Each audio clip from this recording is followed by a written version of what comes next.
a very long time ago, even before the famous pyramids were built in Egypt, and before the grand columns of Greece or the strong roads of Rome existed. The very first great society of people appeared in a land situated between two rivers. This area, which in the Old Greek language means between the rivers, was located between the Tigris and Euphrates rivers. These rivers started in the mountains of what is now eastern Turkey and flowed down to the Persian Gulf, making the land in modern-day Iraq very good for farming. It was on this good land that people first came together to live in cities, create writing, make laws, and think about the stars and planets. The basic ways people live in cities started right here in this rich soil. This story covers a long time, from 10,000 BCE, when the first small towns appeared after the Ice Age, until 539 BCE, when a great leader from Persia named Cyrus the Great took over the city of Babylon. Kings created huge kingdoms using mud, brick, and bronze. Writers used special tools to press triangle-shaped marks onto wet clay, and builders constructed tall temples called ziggurats to be closer to their gods.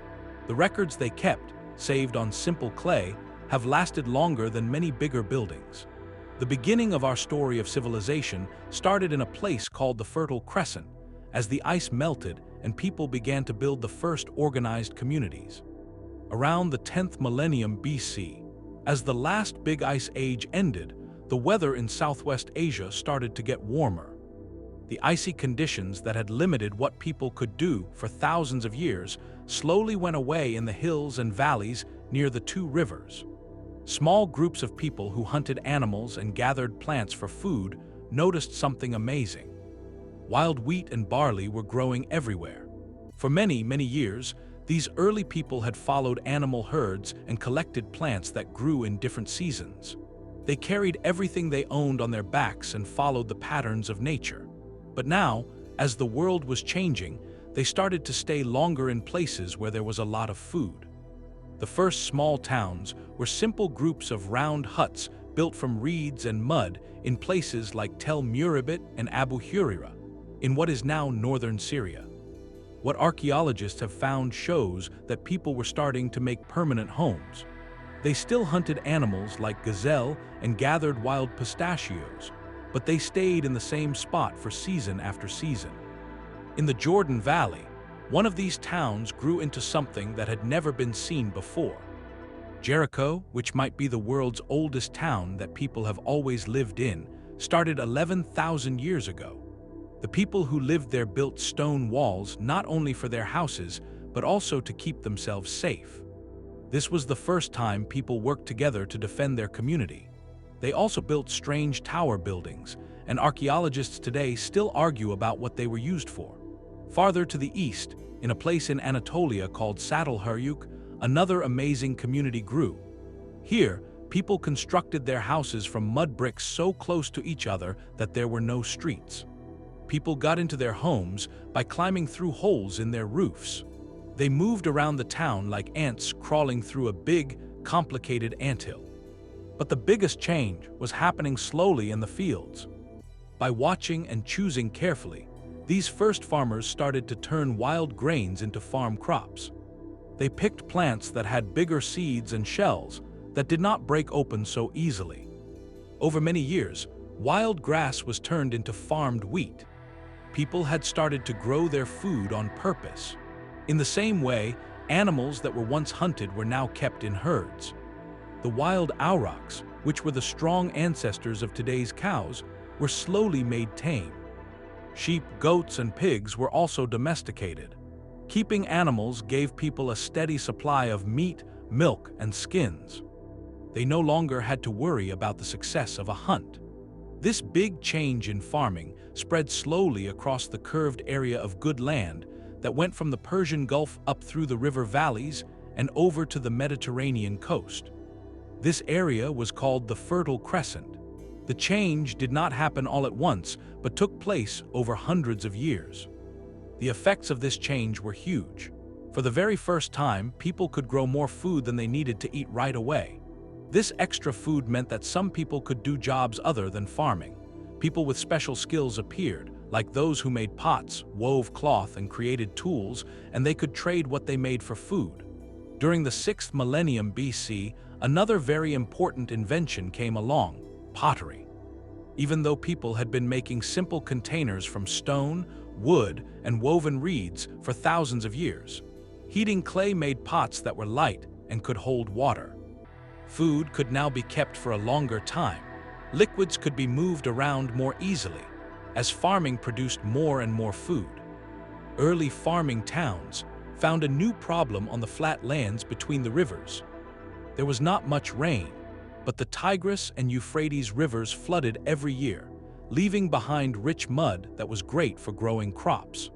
The people figured out how to dig ditches to bring this water to their fields. This was the start of irrigation farming. By the early 5th millennium BC, small villages had become bigger towns all over the southern flatlands. This was the land that would later be known as Sumer. Places like Eridu and Uruk started as small farming towns, but would later become something different. They would become real cities. Managing water was very important to these growing communities. Working together on irrigation required leaders and organization that was bigger than just one family. Group projects to build canals and barriers to hold back water led to more organized societies. Farming also brought new problems. Extra food needed to be protected from thieves and managed so there would be enough during bad times. People's beliefs about religion changed to help them deal with the worries of farm life. The powers that controlled the rain, floods, and dry spells were imagined as gods and goddesses who needed to be pleased. Temples started as small shrines but became bigger and more detailed. Almost 6,000 years ago, some towns were building special buildings where experts, who were early priests, did ceremonies to make sure the harvests were good. These temples became the center of town, not just for religion, but also for sharing resources, where grain was brought in and given out. Society became more divided into classes. The people who controlled the extra food became powerful. The people who explained what the gods wanted became important leaders. The equal way of life of hunting and gathering groups was replaced by communities with different levels of power and new leaders. Tools also got better. Copper, which was first used for beads and decorations around 7,000 years ago, started to be made into useful tools. 1,000 years later, metalworkers found out that mixing copper with tin made bronze, which was stronger and lasted longer than just copper. The Bronze Age had started. Trade between different places grew a lot. Obsidian, a black volcanic glass from Anatolia, was wanted for its sharp edges and was carried hundreds of miles from where it was found. Lapis lazuli, a blue stone from far away in Afghanistan, was used to decorate temples in the southern lands. Shells from the Persian Gulf were found in towns far from the sea. Near the end of the 4th millennium BC, in the city of Uruk, another huge change happened. Because it was getting so complicated to manage all the goods in the temple, the leaders started using small clay pieces to stand for different amounts of items. These clay pieces later turned into marks pressed onto clay tablets. This was the world's first system of writing. At first, these marks were simple pictures that looked like the things they were counting. A drawing of a sheep stood for one sheep. To show many sheep, they made many marks. But over time, the system became more symbolic. The marks started to stand for sounds, not just objects. This was the beginning of real writing. By the start of the 4th millennium BC, the basic things that make up a civilization, as we know it, were all there. There were cities with thousands of people. There were specialized jobs and skills. There were huge buildings. There were complex religious groups. There were different social classes. There was trade over long distances and a way to keep written records. Everything was ready for the next part of this amazing story: the rise of the Sumerians and the world's first real city-based society. The flat southern land, where the two rivers got close to the sea, became the center of the first true civilization for all of humanity. Here, among the wet marshes and rich fields, an incredible culture built something that had never existed before in human history. They created a group of real cities, and each one had thousands of people living inside their walls made of mud brick. Uruk, which was maybe the grandest of these first cities, grew very quickly after 3500 BC. Archaeologists have dug up a city that eventually grew to be almost 250 hectares, and it might have had as many as 50,000 people living there. When it was at its biggest, huge walls for protection surrounded areas with tightly packed houses, places for work, markets, and government buildings. In the middle of Uruk was its greatest building accomplishment, the White Temple, which sat on top of a very tall platform. This holy building stood up like a mountain on the flat land. Its white walls shone in the desert sun and could be seen from miles away across the area. This platform, which was an early version of what would later become the classic ziggurat, showed both great building skill and strong religious belief. Other cities also grew across the area. Which was located near the old coastline that is now far from the sea because of thousands of years of mud buildup, became a busy port city. Eridu, which was thought by the local people to be the very first city, had a temple area for Enki, the god of wisdom and fresh water. Lagash, Kish, Nippur, and Umma all became strong city-states, and each one had its own special character, its own ruling family, and its own special god. These cities were not just big villages, they were a completely new way for people to live together. Unlike the towns that came before them, they were home to many different kinds of experts, not just farmers, but also people who worked with metal, made pots, wove cloth, sold goods, ran the city, fought as soldiers, and served as priests.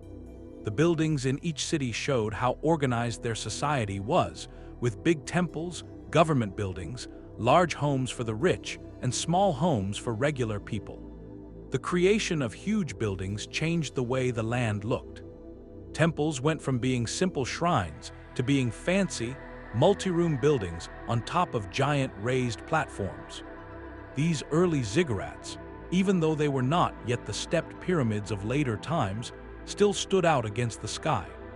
By 3000 BC, the city of had a temple platform that was over 11 meters tall and needed more than 720,000 baked bricks to build. The question of who was in charge of these huge building projects shows another new idea from this society. It was organized leadership. Early on, it seems that power was shared. Groups of older leaders and meetings of the townspeople had a lot of power, but religious leaders who controlled the temple's goods slowly gained more power, becoming priest kings, or En in their language. These first rulers got their power from their special connection to the gods. They acted as a link between the gods and the people. During bad times, like wars, floods, or dry spells, a temporary military leader might be chosen. These leaders, called Lugal, which literally means big man, sometimes used their emergency powers to become permanent kings, slowly taking power away from the priests. By 2900 BC, kings were firmly in charge in most of the cities in the area.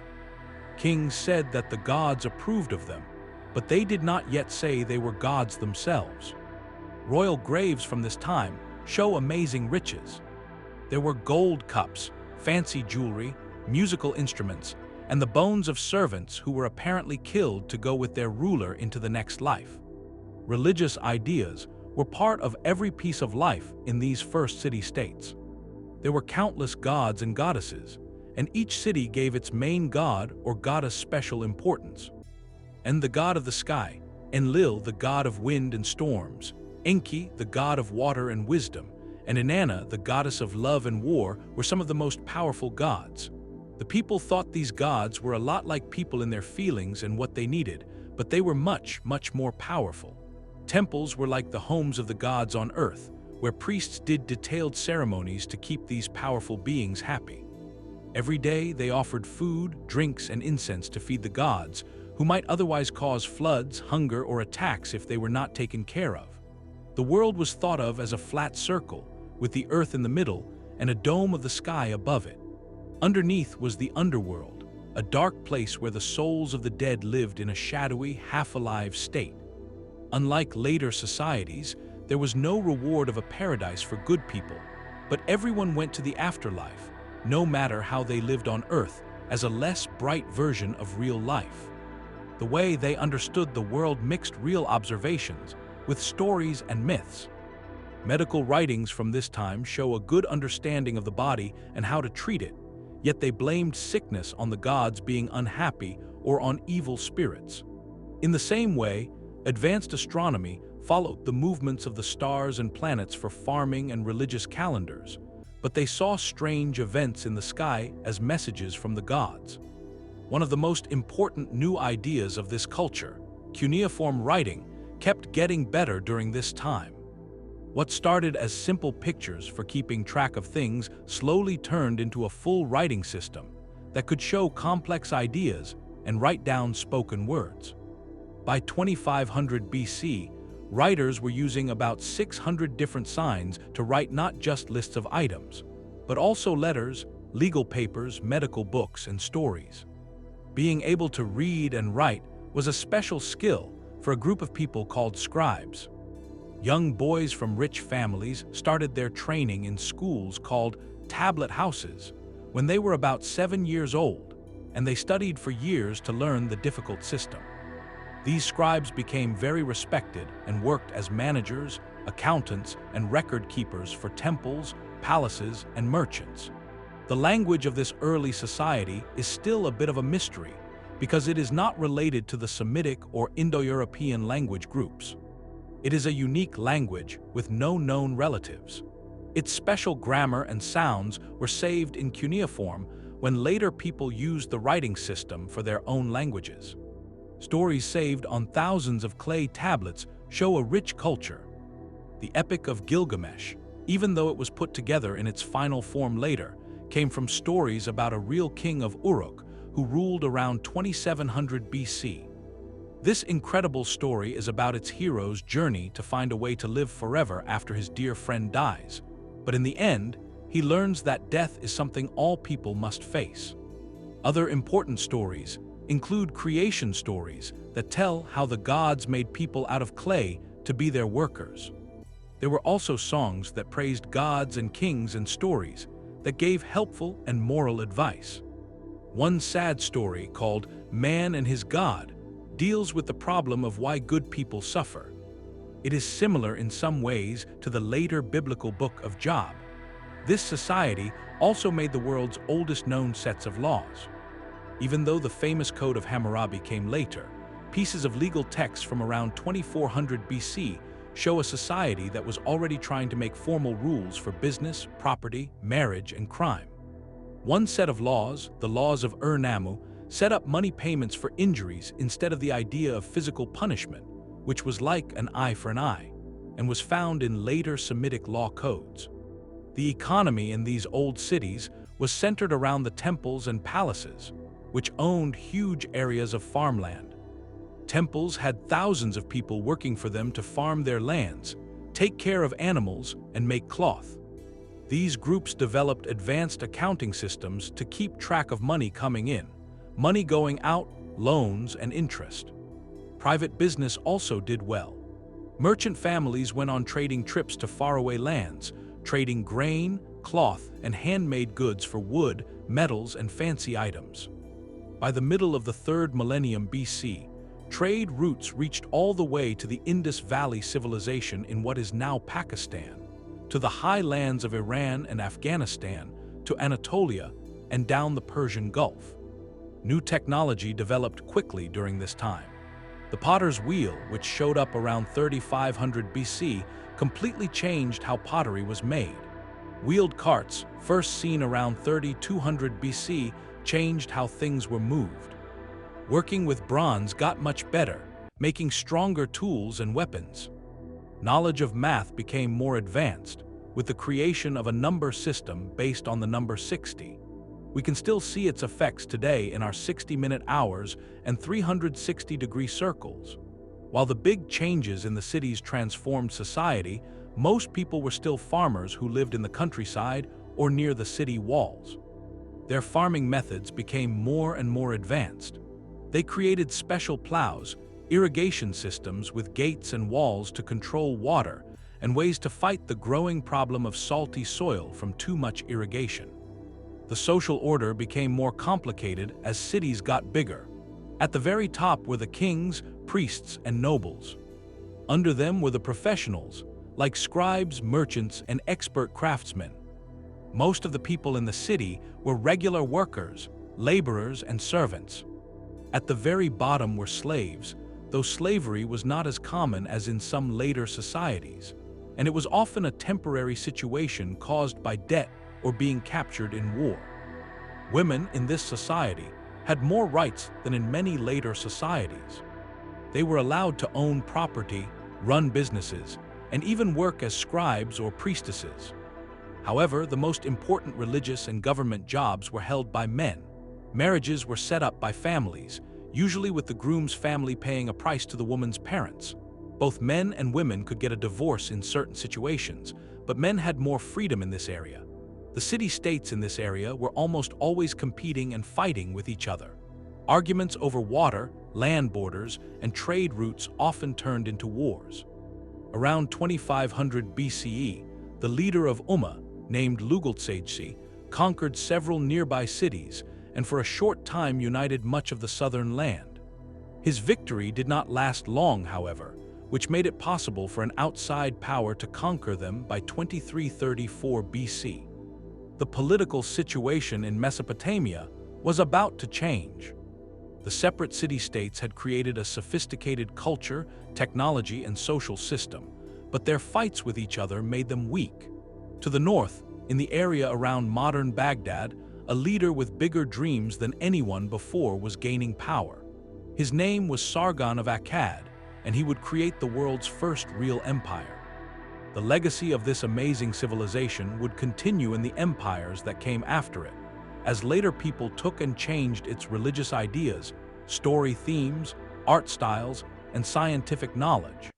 Even after Sumer lost its political freedom, its cultural influence kept shaping Mesopotamian civilization for thousands of years. To the north of the old city-states of Sumer, another culture had been growing on the central plains of Mesopotamia. These people spoke a Semitic language, which was different from the unique language of their southern neighbors. Even though they were influenced by what the older civilization had accomplished, they kept their own separate identity, which was based around their main city of Akkad.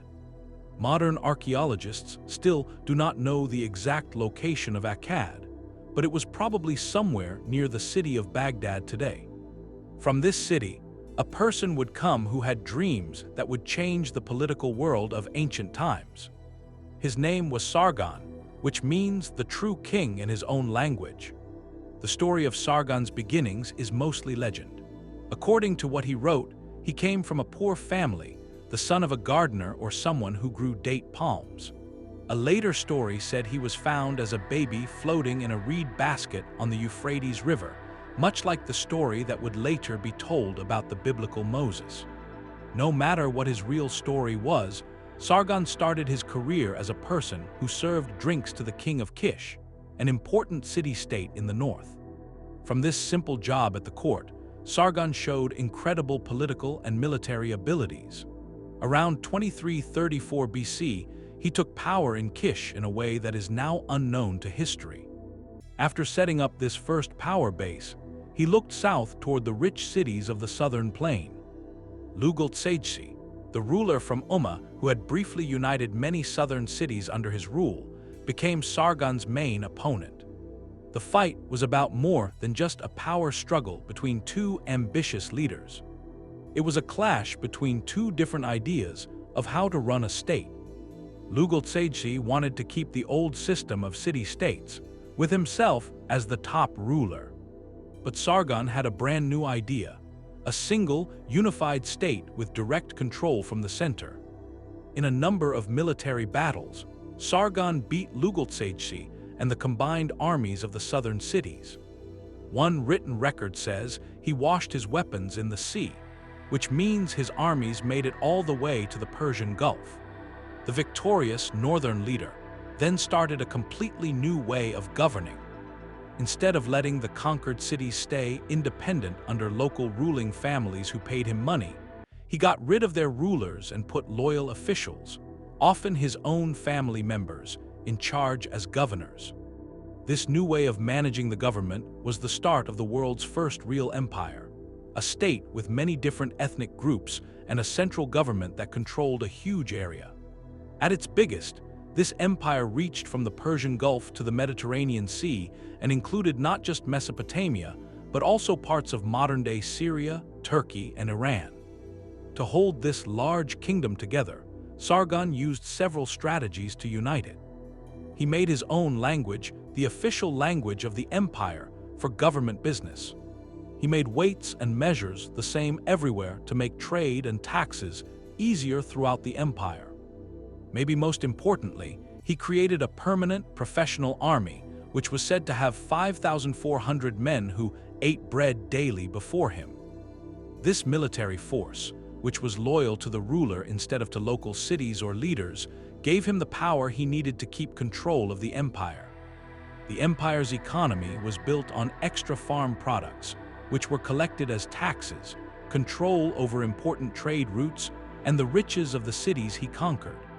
Trade grew a lot with the safety the empire provided, with caravans and ships moving goods over longer distances than ever before. Merchants from the empire traveled as far as the Indus Valley in modern Pakistan and into Central Asia to find valuable materials like lapis lazuli, carnelian, and tin. For the regular people, this empire brought both good things and bad things. The peace and standard rules of the empire made business and cultural sharing easier. New irrigation projects made farms more productive in some places. But taxes were high, and people could be forced to work on huge building projects or in military battles. Rebellions were dealt with harshly, with city walls being torn down and people sometimes being moved to other places. Sargon ruled for about 56 years, according to later lists of kings, though this might include the time some of his successors ruled. His long rule gave the empire the stability it needed for its institutions to become strong. When he died around 2279 BC, he left behind a completely changed political world.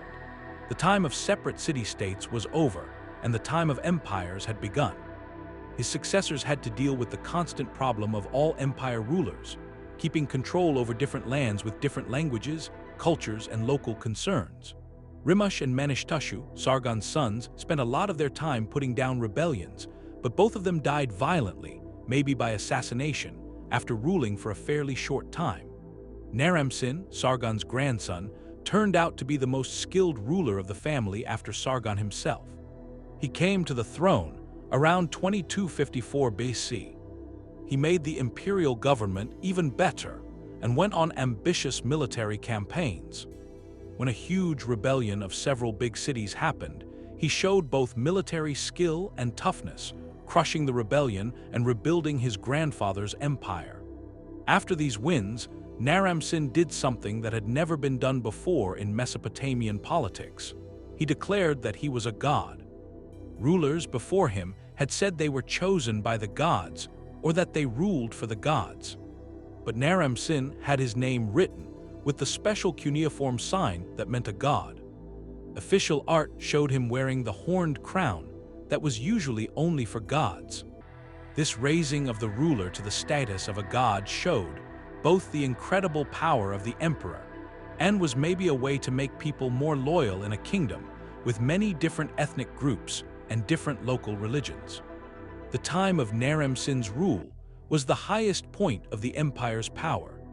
His famous victory monument, found at Susa in modern Iran, shows him as a heroic figure, bigger than his soldiers and stepping on his defeated enemies.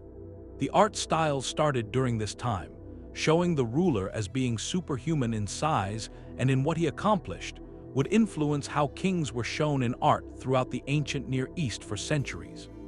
Even with these amazing accomplishments, problems were starting to show in the empire. Keeping control over such huge areas with old methods of travel and communication was getting harder and harder. Provincial governors, who were often members of the royal family, started to build their own power bases. The cost of constant military battles to stop rebellions put a strain on the economy. Pressure from outside also grew during this time. Writings from Naram-Sin's rule mention fights with mountain people called the Gutians, who raided from the Zagros Mountains in the east. From the northwest, the power of Ebla in Syria was another problem for imperial control. After Naram-Sin died around 2218 BC, his son Shar-Kali-Shari inherited these growing problems.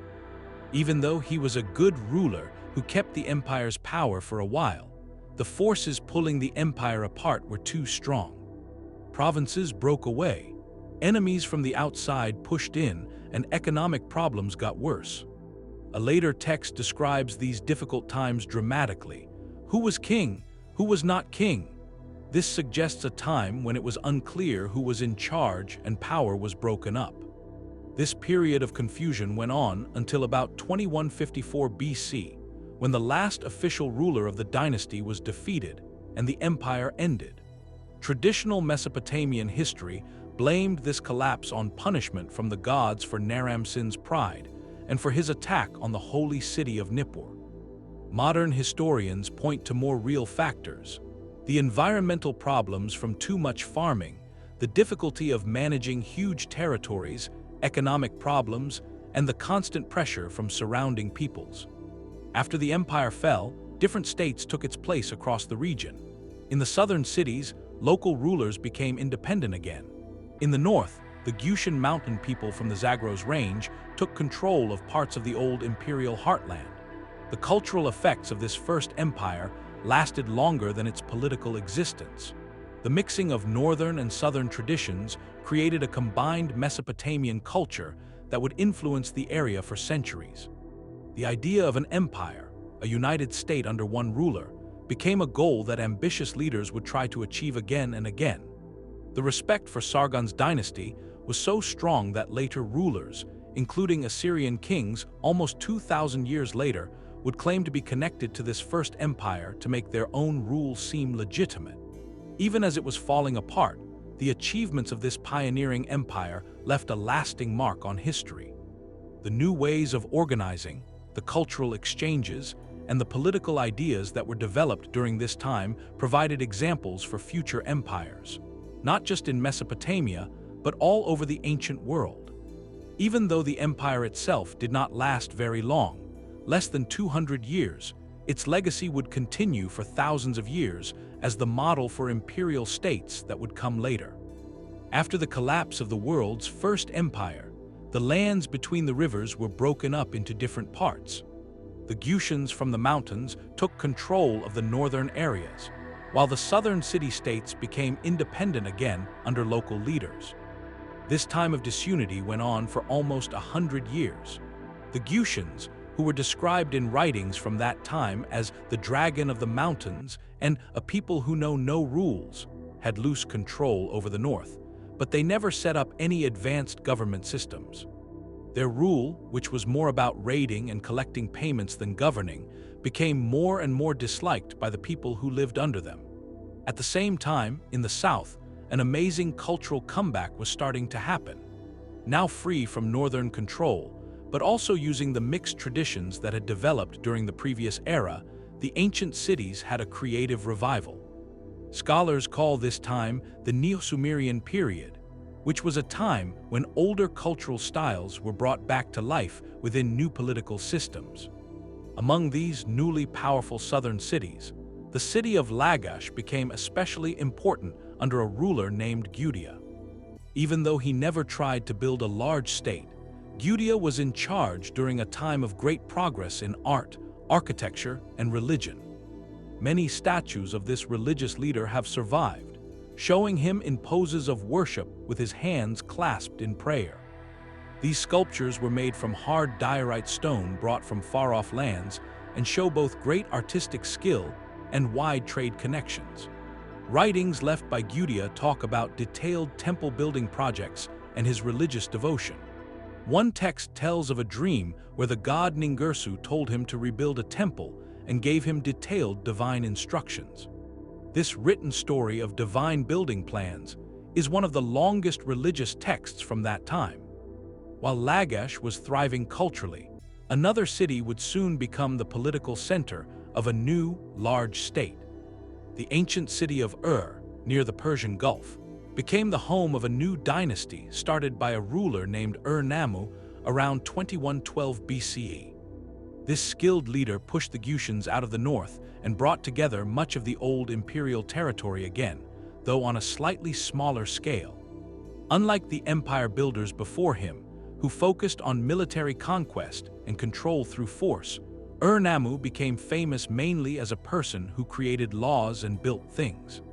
The law code with his name, even though only parts of it have been found, is the oldest known organized collection of laws in history. It came more than 300 years before the more famous Code of Hammurabi. This groundbreaking legal text set fixed money fines for different crimes, moving away from physical punishment and towards standard payments. It protected the less powerful, like widows, orphans, and the poor, from being taken advantage of by the rich. Interestingly, the code had the earliest known traffic laws, which set rules for who had the right of way for boats on canals. Besides his new laws, Namu started an ambitious building program all over his lands. His most famous achievement was building huge ziggurats, which were massive stepped temples that rose up toward the sky. The best preserved one at had 3 levels and was about 30 meters tall, with 3 staircases leading up to it. These impressive buildings, which could be seen from miles away across the flat land, were strong symbols of a renewed cultural pride and religious dedication. The government system that was developed during this time was a clever mix of central and local control. Provincial governors managed regional matters, while a complicated government office handled the collection and sharing of resources. Royal officials made regular trips to check on things, and messengers carried messages along special routes between government centers. Under Namu's son, Shulgi, who ruled for an amazing 48 years, the state was at its most organized and prosperous. This long-reigning king made many new changes that made the central government stronger while still respecting local customs. He created a standard calendar, reformed weights and measures, set up a royal messenger service with stations, reorganized the tax system, and made the education for scribes the same everywhere. Shulgi also worked on his image as a perfect ruler through various symbolic acts. He claimed to be a champion runner who personally carried religious offerings between major temple cities in just one day, which was a distance of over 100 miles. Whether this was literally true or just symbolic, this claim highlighted his role in connecting distant places through his own effort. In the later years of his rule, Shulgi followed the example set by earlier rulers and declared himself a god. Temples were set up throughout the kingdom to worship him, and his name was written with the special sign for a god. This act of making the living king a god was an attempt to create a religious basis for political unity among cities that were traditionally independent. The economic system of this time combined central planning with parts of a free market. The state controlled huge farms, had thousands of workers directly, and managed large systems for sharing goods. Textile workshops had hundreds of female workers who made goods for both local use and for selling to other countries. At the same time, private merchants ran their own trading businesses, though usually with the king's oversight. Cultural achievements during this time included a revival of the ancient language for religious and literary use. Scribal schools did very well, saving and adding to traditional texts. Many of the literary works that were later considered classics were put together and standardized during this time of cultural revival, including creation myths, temple hymns, poems praising royalty, and wisdom literature. One new literary style that appeared was the royal love song. These were lyrical poems that described romantic relationships between kings and the goddess Inanna. These poems, which mixed politics with romance, helped to strengthen the religious reasons for the king's authority through the idea of a divine marriage. A hymn about Shulgi describes him as the beloved husband of Inanna, symbolically connecting political and cosmic order. International relations during this time involved both diplomacy and military actions. Royal marriages helped to form alliances with nearby powers. Trade routes went to faraway lands, bringing luxury goods from as far as the Indus Valley and Afghanistan. Military campaigns protected borders and trade routes, especially against nomadic peoples from the eastern highlands and deserts, who sometimes threatened settled areas. The stability of this revival period started to weaken under Shulgi's successors. Ibbi-Sin, the last ruler of the dynasty, faced growing problems from several sides. Provincial governors started to act more like independent rulers, holding back tax money and eventually declaring themselves fully independent. Amorite nomadic groups came in from the west, setting up towns in areas that were previously controlled by cities. Most importantly, the old irrigation systems that supported the farming heartland were hit by both dry conditions and the long-term effects of salinization, a process where repeated irrigation in a dry climate causes salt to build up in the soil, slowly making it less fertile. The prices of grain recorded in texts from this time show a huge increase, which suggests serious farming problems. A letter between Ibbi-Sin and a provincial governor named Ishbi-Era shows the worsening situation. The governor says he cannot deliver grain shipments because of threats from enemies, who were likely both outside nomadic groups and internal rebellious groups. Eventually, Ishbi-Era set himself up as an independent ruler in the city of Isin, effectively breaking away from the unified state. The final blow came from an outside power. The neighboring state of Elam, located in what is now southwestern Iran, had been getting stronger and stronger. Around 2004 BC, Elamite armies, along with other enemies of the government, captured itself. The city was looted, its ziggurat was damaged, and Ibbi-Sin was taken as a prisoner to Elam, where he likely died. A text from that time describing the fall of is very sad. The city has been defiled, its people live like ghosts, the treasuries have been pillaged, corpses float in the Euphrates, which once brought life. This literary work, which combined historical facts with religious interpretation, saw the destruction as a punishment from the gods for human mistakes. Even though it was politically devastating, the fall of did not destroy the cultural achievements of this revival period. The legal ideas, literary works, administrative methods, and architectural styles developed during this creative time would continue to influence Mesopotamian civilization for centuries. As one era came to an end, the stage was set for new political arrangements in the land between the rivers. After the dynasty fell, political power in Mesopotamia was split among many competing city-states. No single city could become dominant, which led to a mix of small kingdoms fighting for control of trade routes, access to water, and farmlands. This time of division, which lasted for almost a century, saw the rise of several important regional powers, including Isin, Larsa, Eshnunna, and Mari. A major change in population happened at the same time as this political division. Semi-nomadic people known as Amorites, who originally came from the Syrian desert areas, had been slowly moving into the settled lands of Mesopotamia for generations. They spoke a Western Semitic language that was different from both the ancient Southern language and the Eastern Semitic dialect of the First Empire. These newcomers established ruling families in several cities. One such Amorite leader, named Sumuabum, set himself up in a previously unimportant town called Babylon around 1894 BC. This city, located on the Euphrates River in central Mesopotamia, was named Gate of the Gods. It had been around for centuries without being particularly special. Under its new ruling family, however, it would slowly grow to become more important than ever before. For its first 100 years under Amorite rule, Babylon was just one power among many in the divided political landscape. The city's first 5 rulers expanded their territory slowly, building defenses, temples, and irrigation systems to make their small kingdom stronger. Still, other cities like Larsa and Isin had more resources and were more respected during this early time. The political situation changed completely with the rise of the 6th ruler of the dynasty. a king who would change both his city and the entire region through military skill, administrative brilliance, and careful image management. This king, Hammurabi, took the throne around 1792 BC and would rule for 43 years. He would make Babylon the dominant center of Mesopotamian civilization. Early in his rule, Hammurabi concentrated on internal improvements, making Babylon's infrastructure and economy stronger.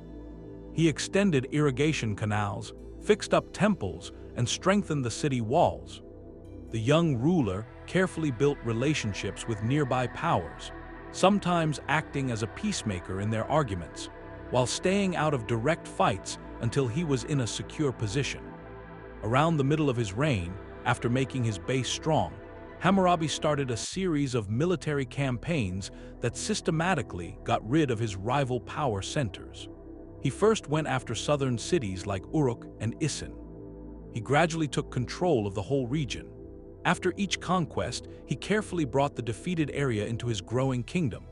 One after another, the other major powers fell to the Babylonian armies: Larsa, which had controlled much of the south; Eshnunna in the Diyala region; Mari on the middle Euphrates; and finally Ashur, the northern trading city that would later become the center of the Assyrian Empire. By the end of this campaign, Hammurabi had united almost all of Mesopotamia under a single ruler, for the first time since the First Empire had collapsed 5 centuries earlier. Unlike earlier conquerors who stressed the revolutionary nature of their rule, Hammurabi presented himself as a conservative leader who was restoring old traditions.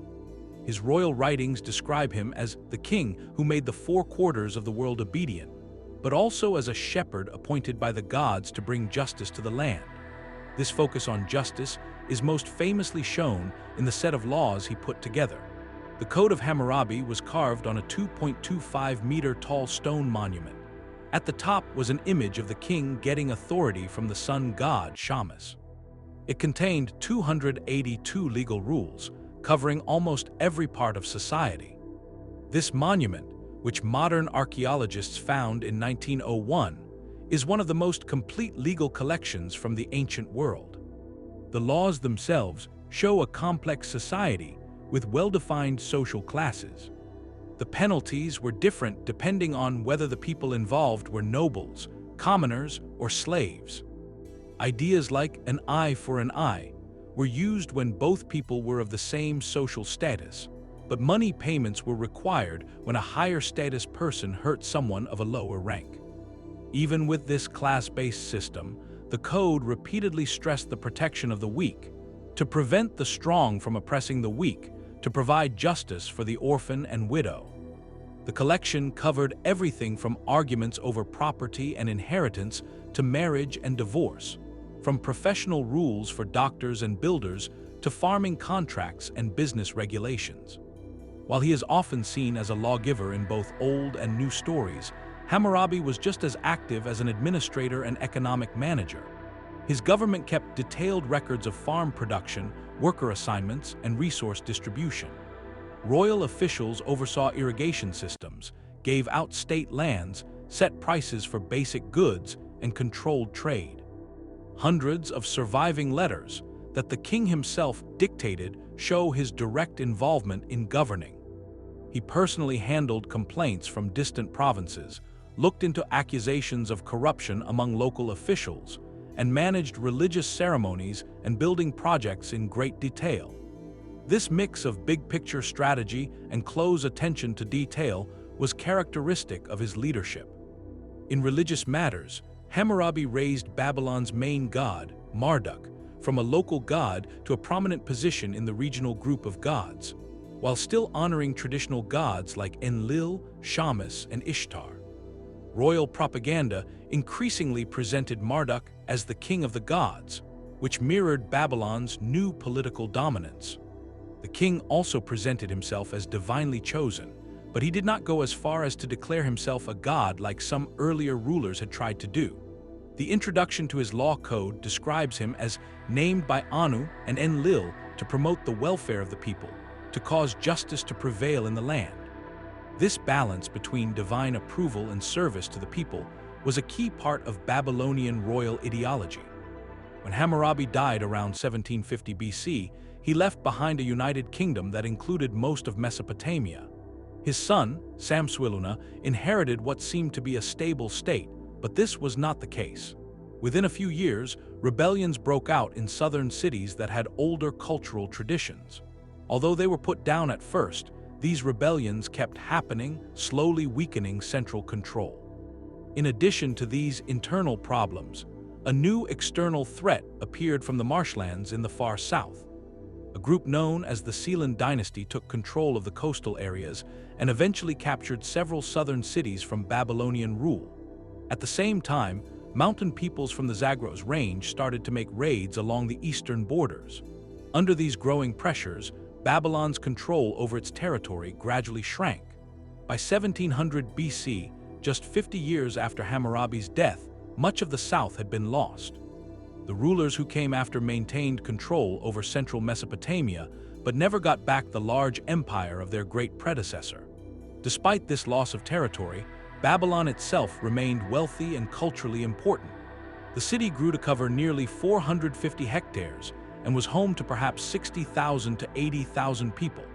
Its temples, palaces, and business districts made it one of the greatest cities of the ancient world. Babylonian culture during this time mixed older traditions while creating its own new forms. Scholars collected and saved ancient texts, including literary works, medical books, mathematical texts, and religious writings. The Akkadian language of Babylon became the international language of diplomacy in the Near East, used for communication between kingdoms all over the region. Intellectual progress flourished, especially in astronomy, mathematics, and medicine. Babylonian astronomers carefully watched the movements of celestial bodies, creating the first predictive mathematical models of how planets behave. Mathematicians worked with an advanced number system that allowed for complex calculations, including working with fractions, solving quadratic equations, and making early estimates of irrational numbers like the square root of 2. This creative period lasted for almost 2 centuries after Hammurabi. Even though Babylon's territorial control gradually decreased, the dynasty kept political stability in its main regions, and its cultural influence went far beyond its political borders. The end was sudden and disastrous. Around 1595 BC, a completely unforeseen threat came from far to the north. The Hittites, an Indo-European-speaking people from central Anatolia, modern Turkey, had been building their own kingdom far from the Mesopotamian centers. Under an ambitious ruler named Mursili I, Hittite forces marched over 500 miles from their homeland in a raid of a scale never seen before. The Babylonians, who were focused on traditional threats from the east and south, were completely unprepared for this northern attack. The Hittites broke through Babylon's defenses, stole its treasures, and overthrew the ruling dynasty that had been in power for 3 centuries.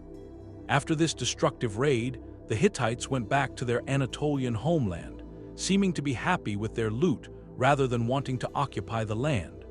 Into the power vacuum left by this shocking attack stepped another group that had been slowly gaining influence in northern Mesopotamia, the Kassites. Originally from the Zagros Mountains, these people had been serving as paid soldiers and settling in Babylonian territory for generations. After the Hittite raid, a Kassite leader took the Babylonian throne, starting a new dynasty that would rule for an amazing 400 years. Even though it was a big political change, the Hittite attack and the Kassite takeover did not stop the cultural continuity. The newcomers adopted Babylonian religion, language, and customs. They preserved and continued the administrative practices, literary traditions, and architectural styles. Many later Mesopotamians would look back at the time of Hammurabi as a golden age, a time when justice was upheld, and the region was united under wise rule from the city that would remain its cultural heart for thousands of years to come. After the dramatic Hittite raid that brought down the dynasty of Hammurabi, a new group took control of Babylon and its lands. The Kassites, who were originally mountain people from the Zagros range to the east, had been slowly becoming part of Mesopotamian society for generations. They served as paid soldiers, settled in country areas, and adopted local ways. Taking advantage of the opportunity created by the power vacuum, a Kassite leader named Agum II took the throne, starting what would be the longest-ruling dynasty in Mesopotamian history. Unlike earlier conquerors who made big changes, these newcomers accepted the cultural and religious traditions of the land they now governed. They used the titles, worshipped the gods, and followed the administrative methods of the rulers who came before them. Under their rule, the region enjoyed remarkable stability, with the Kassite dynasty staying in control for almost 4 centuries, from about 1595 to 1155 BC. Not much is known about the first few decades of Kassite rule, because there are few records from that time. By the mid-15th century BC, however, historical documents become more common, showing a kingdom that, while smaller than Hammurabi's empire, controlled the Babylonian heartland and had complex diplomatic relationships with nearby powers. The political situation in the Near East had changed dramatically during this time. No single power controlled the region. Instead, several major kingdoms existed together in what historians call the Club of Great Powers. This was a system of balanced rivalries and alliances that kept the region stable. Alongside the Kassite rulers of Babylon were the New Kingdom of Egypt, the Hittite Empire in Anatolia, the Mitanni Kingdom in northern Syria, and later, the Middle Assyrian Kingdom. International relations between these powers followed set diplomatic rules. Royal letters, written on clay tablets in the Akkadian language, which was the diplomatic language of the time, addressed foreign rulers as brother, suggesting they were equals. Royal marriages helped to secure political alliances, with princesses being sent to foreign courts with fancy dowries. Merchants and ambassadors traveled on established routes between capital cities, making both trade and diplomacy easier. The Amarna letters, a collection of diplomatic letters found in Egypt, include messages between Kassite kings and Egyptian pharaohs. They show the complex mix of cooperation and competition that defined international relations. One Kassite ruler complained to Pharaoh Amenhotep III that the gold sent as a diplomatic gift was not enough. "Gold in your country is as common as dust," he wrote, asking for more generous gifts to pay for his building projects. Within their kingdom, the Kassite kings ruled through a government system that was adapted from earlier models but had its own unique changes. They started a new way of managing land, giving large estates to loyal supporters. These grants were officially recorded on Kuduru stones, which were boundary markers inscribed with the details of the grant and divine symbols that called for curses on anyone who might break the agreement. This system created a kind of feudal relationship between the king and a class of wealthy landowners. Religious practices showed both continuity and change. Traditional Mesopotamian gods remained at the center of the state religion, but the Kassites added some of their own gods to the pantheon. They paid special attention to gods associated with celestial bodies, which helped in the development of increasingly advanced astronomical observations. The intellectual achievements of this time were significant, even though there was little military expansion. Scribal schools preserved and expanded on older literary traditions. Scholars created comprehensive lists that organized knowledge about everything from the names of gods to medical diagnoses, from legal cases to grammatical rules. These organized collections were early attempts at creating encyclopedic knowledge. Astronomical observation became more and more precise during this period. Court astrologers tracked the movements of planets to find omens that were relevant to the king's decisions. These observations, which were initially for fortune-telling purposes, collected data that would eventually allow for the mathematical prediction of celestial events. The zodiacal system, which divides the path of the sun into 12 sections named after constellations, started to take a recognizable form during this time. Medical texts from the period show a two-part approach to healing. They combined practical treatments, such as herbal remedies, surgical procedures, and dietary advice, with spiritual methods that addressed divine or demonic causes of sickness. Diagnostic manuals connected observed symptoms to prognoses and suitable treatments, showing sophisticated clinical observation despite a limited understanding of how the inside of the body worked. Artistic traditions showed great technical skill within established styles. The unique Kassite style in cylinder seals featured precisely carved figures with intricate detail. Monumental art continued earlier traditions, while subtly adding new elements from various cultural influences. Glass production reached new levels of sophistication, with colorful vessels being made for luxury markets. Babylon itself thrived as the administrative and cultural center of the kingdom. Although it was smaller than during its imperial peak under Hammurabi, the city was still a magnificent urban center with impressive temples, busy markets, and diverse neighborhoods. The Kassites renovated the Great Temple of Marduk multiple times, maintaining Babylon's status as a top religious center. Throughout their long rule, the Kassite rulers generally had peaceful relationships with neighboring powers, preferring diplomacy over military conquest. When conflicts did happen, they were usually about border regions or were in response to outside aggression, rather than being part of an expansionist plan. This relatively peaceful approach helped the dynasty last a long time, but it eventually made them vulnerable to more warlike neighbors. To the north, a resurgent Assyria gradually expanded its territory under ambitious rulers like Adad-nirari I and Shalmaneser I. Once a commercial city-state focused on trade networks, Assyria turned into an aggressive territorial state with a powerful military. By the 13th century BC, Assyrian forces began to challenge Kassite control of northern Mesopotamia. The balanced system of great powers started to fall apart around 1200 BC, when a series of dramatic events changed the Near Eastern landscape.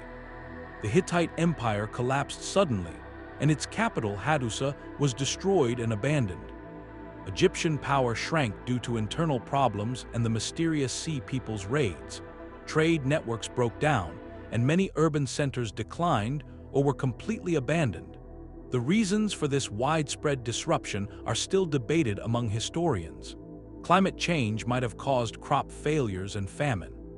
The movement of populations brought new groups into conflict with established powers.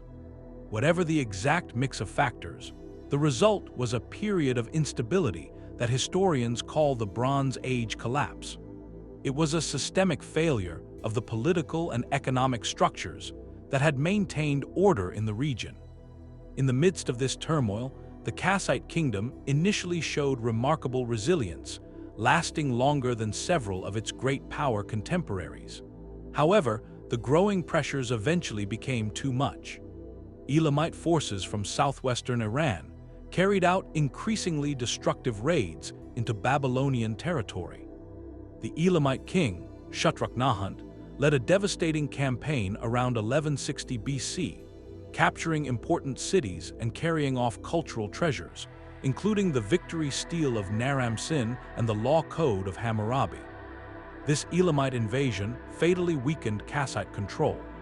A native Babylonian dynasty from the ancient southern city of Isin seized power around 1155 BC, ending 4 centuries of Kassite rule.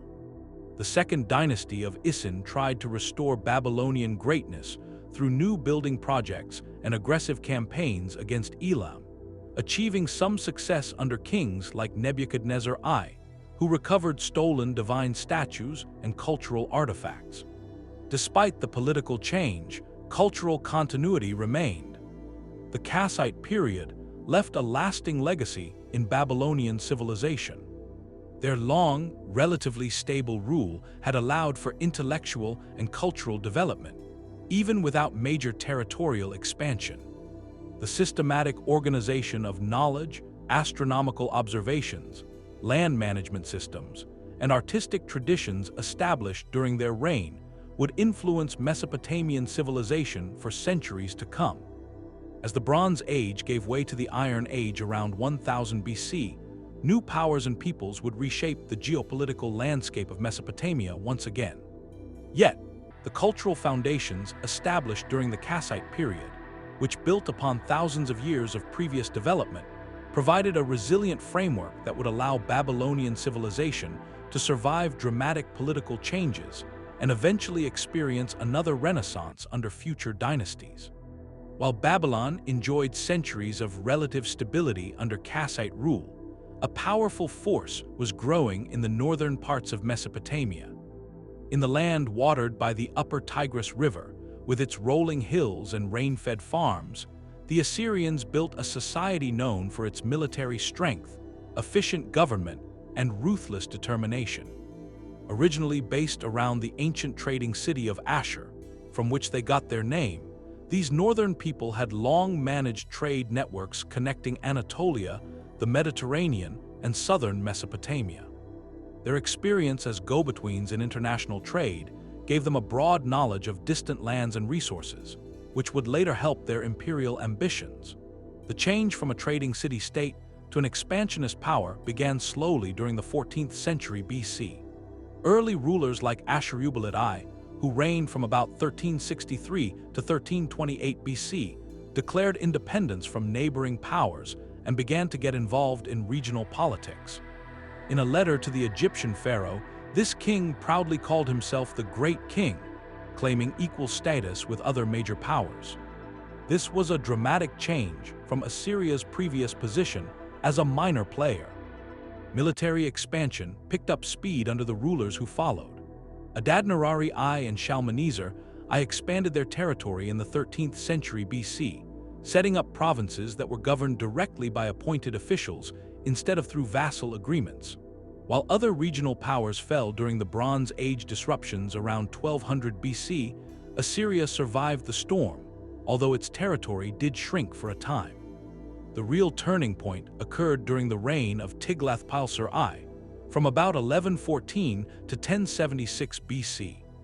This energetic ruler led campaigns in all directions, north into the Armenian highlands, west to the Mediterranean coast, east into the Zagros Mountains, and south against Babylonian territory. His inscriptions boast that he crossed the Euphrates 28 times to fight Western enemies and hunted lions as a royal sport. This established two key themes of Assyrian kingship, the warrior and the hunter. After Tiglath-Pileser's death, Assyria went through a period of decline that lasted for nearly 2 centuries. External pressures from Aramean tribal groups, combined with internal problems over succession, limited their territorial control. However, even during this time of reduced power, the key institutions and cultural elements that would support later imperial growth continued to develop. The groundwork for extraordinary imperial expansion was laid during the 9th century BC. 3 rulers are known as the architects of Assyria's comeback: Ashurnasirpal II, Shalmaneser III, and Shamshi-Adad V. Under their leadership, the mechanisms of empire were systematically developed and improved. Ashurnasirpal II, from 883 to 859 BC, established a new capital at Kalhu, modern Nimrud, where he built a magnificent palace decorated with stone carvings that glorified his royal achievements. These visual stories, showing military conquests, royal hunts, and religious ceremonies, created a powerful propaganda tool that later rulers would expand upon. The opening of this palace complex was celebrated with a banquet that reportedly served 69,574 guests over 10 days. This was an extraordinary display of wealth and organizational skill. Military innovations turned the Assyrian army into an unstoppable force. Iron weapons, which had replaced bronze, gave them a technological edge. Specialized units, including charioteers, cavalry, archers, and siege engineers, worked together in a coordinated way. The corps of professional soldiers was supplemented by seasonal recruits and troops from conquered territories. Logistics were given special attention, with carefully planned supply chains supporting operations in faraway regions. Government systems matched their military sophistication. Conquered lands were organized into provinces run by appointed officials who reported directly to the king. Local nobles from newly conquered regions might be included in the imperial structure, but their sons were often brought to the Assyrian capital for education and as hostages to ensure their father's loyalty. Road networks, way stations, and messenger systems allowed for rapid communication throughout the kingdom. Perhaps the most infamous tactic was the deliberate use of terror as a political tool. Royal inscriptions and palace carvings explicitly showed extreme punishments given to rebels, such as flaying, impalement, and mass executions. Cities that fought back were destroyed, and their populations were moved to distant parts of the empire. While likely exaggerated for propaganda, these accounts reflect a deliberate strategy of psychological warfare meant to discourage resistance. The empire expanded dramatically under Tiglath-Pileser III, who reigned from 745 to 727 BC. He was a usurper who seized the throne and made sweeping changes. He reorganized the provincial system, breaking larger provinces into smaller ones to prevent governors from gaining too much power. He expanded the practice of mass deportation, moving conquered populations throughout the empire to break up local identities and prevent resistance. He also reformed the military, creating a larger standing army that was less dependent on seasonal soldiers. Under Tiglath-Pileser III and his successors, especially Sargon II, Sennacherib, and Esarhaddon, the empire reached an unprecedented size. It eventually covered most of the Middle East, from western Iran to central Egypt, and from the Persian Gulf to central Anatolia. This vast territory included diverse environments, economies, and populations, which presented huge administrative challenges. The relationship between Assyria and Babylon shows how imperial strategy evolved. Early Assyrian kings had treated Babylon with respect because of its ancient cultural importance. Tiglath-Pileser III followed the traditional approach of being crowned separately as king of Babylon under a different throne name. His son, Shalmaneser V, continued this practice. When Sargon II usurped the throne in 722 BCE, he also continued the dual monarchy approach. His son, Sennacherib, however, became frustrated with repeated Babylonian rebellions that were supported by Elam. After putting down multiple uprisings, Sennacherib lost his patience. In 689 BC, he ordered the complete destruction of Babylon, a shocking move given the city's religious and cultural significance. Irrigation systems were destroyed, temples were torn down, and divine statues were taken to Assyria.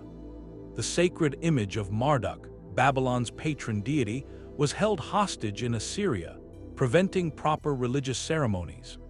This extreme approach backfired, causing religious horror throughout the region and even within Assyria itself.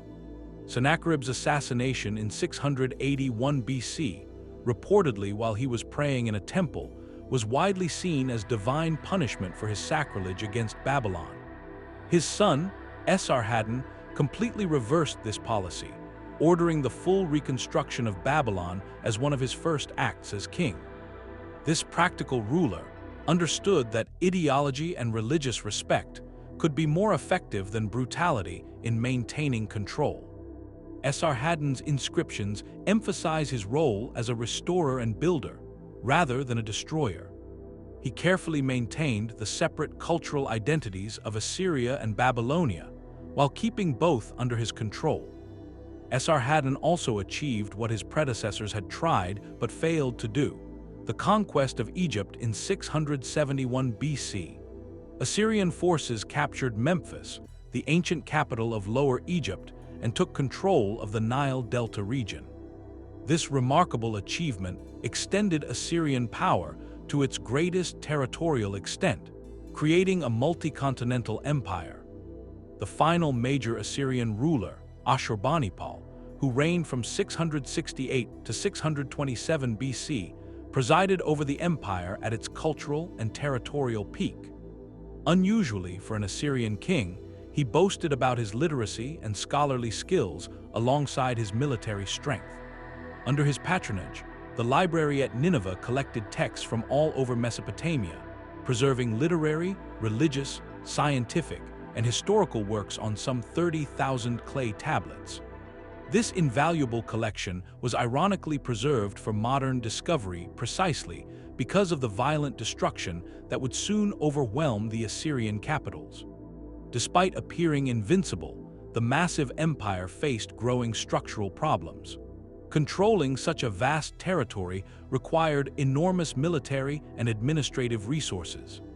Constant warfare, though it brought in plunder and tribute, strained manpower and the economy's sustainability. Conquered populations, who were repeatedly relocated and exploited, held deep resentment toward Assyrian rule. The system kept going under Ashurbanipal's strong leadership, but his death around 627 BC revealed the fragility beneath the impressive imperial surface. Disputes over succession weakened the central authority just as external threats were increasing. Babylon, under a Chaldean dynasty led by Nabopolassar, declared independence in 626 BC. At first, this revolt seemed like just another of the periodic Babylonian rebellions that Assyrian forces had crushed many times before. However, Nabopolassar proved to be an exceptionally determined and capable leader. Even more dangerously for Assyria, he formed an alliance with the Medes, an Iranian people who had built a powerful kingdom in the Zagros Mountains. This Babylonian-Median alliance attacked the Assyrian heartland directly, targeting the great cities that had served as imperial capitals. Ashur fell in 614 BC, followed by Nineveh in 612 BC after a 3-month siege.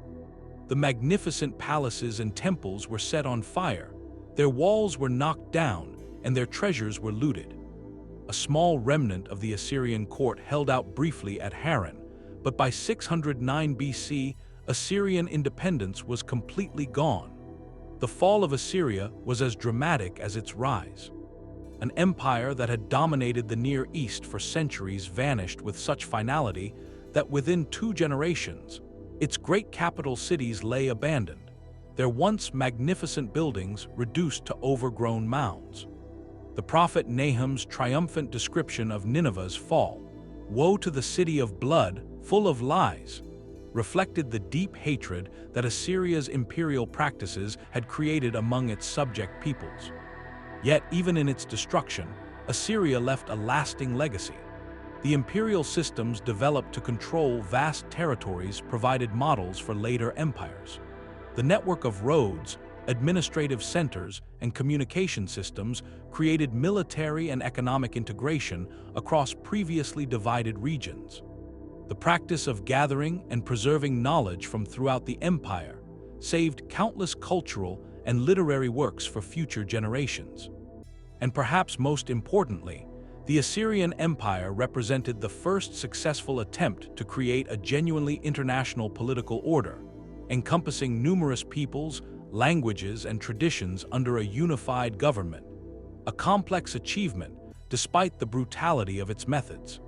From the ruins of Assyrian rule, a revitalized Babylonian state emerged, creating one final, magnificent chapter in Mesopotamian civilization. The Neo-Babylonian, or Chaldean Empire, though it lasted less than a century, achieved such cultural splendor and historical importance that it forever secured Babylon's place in the world's imagination. The groundwork for this renaissance was laid by Nabopolassar, a leader from the Chaldean tribal groups that had settled in southern Mesopotamia. Taking advantage of Assyria's weakening control, he declared independence in 626 BC and gradually strengthened his hold over the southern regions. His strategic alliance with the Medes gave him the military strength needed to directly challenge Assyrian dominance, leading to the dramatic fall of Nineveh in 612 BC. With Assyria's collapse, Nabopolassar faced the challenge of rebuilding a state that had been under foreign rule for centuries. He started reconstruction projects in major cities, reorganized government systems, and balanced the competing interests of traditional Babylonian urban elites and his own Chaldean tribal supporters. By the time he died in 605 BC, he had established a stable foundation on which his son would build an extraordinary legacy. That son, Nebuchadnezzar II, would become the defining figure of this era. His 43-year reign transformed Babylon into the most magnificent city in the ancient world. Taking the throne after his father's death, the young king had already shown his military skill as a crown prince, leading armies against Egyptian forces that were trying to fill the power vacuum left by Assyria's fall. Nebuchadnezzar's early campaigns secured the western territories of the former Assyrian Empire, extending Babylonian control through Syria and Palestine to the Egyptian border. His fateful siege of Jerusalem in 597 BC, followed by a more devastating conquest in 587 BC, resulted in the destruction of the Hebrew temple and the exile of the Judean elite to Babylon. This was a pivotal event in Jewish history, described poignantly in biblical texts and remembered in the famous lines, "By the rivers of Babylon, there we sat down and wept when we remembered Zion." After securing his borders through decisive military action, Nebuchadnezzar turned his main focus to internal development and monumental construction projects.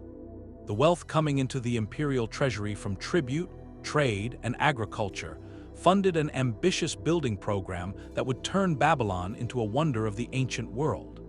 The city was already ancient, with a history going back nearly 2,000 years, but Nebuchadnezzar redesigned it on a scale never seen before. Massive new walls, said to be so thick that a four-horse chariot could turn around on top of them, surrounded a city area of more than 850 hectares. A network of canals and docks managed the water flow from the Euphrates, which ran through the center of the city. Wide processional avenues, paved with limestone and decorated with glazed brick reliefs of lions, dragons, and bulls, connected the major religious and administrative centers. Most spectacular of all was the temple complex dedicated to Marduk, Babylon's patron god. At its center stood the ziggurat Etemenenki, which rose in 7 colored tiers to a height of over 90 meters. This was likely the inspiration for the biblical Tower of Babel. Next to it stood Esagila, the main temple, which housed the golden statue of Marduk and treasures collected from conquered regions. The royal palace complex was just as grand as the temples. Multiple courtyards, audience halls, and administrative buildings formed a city within the city.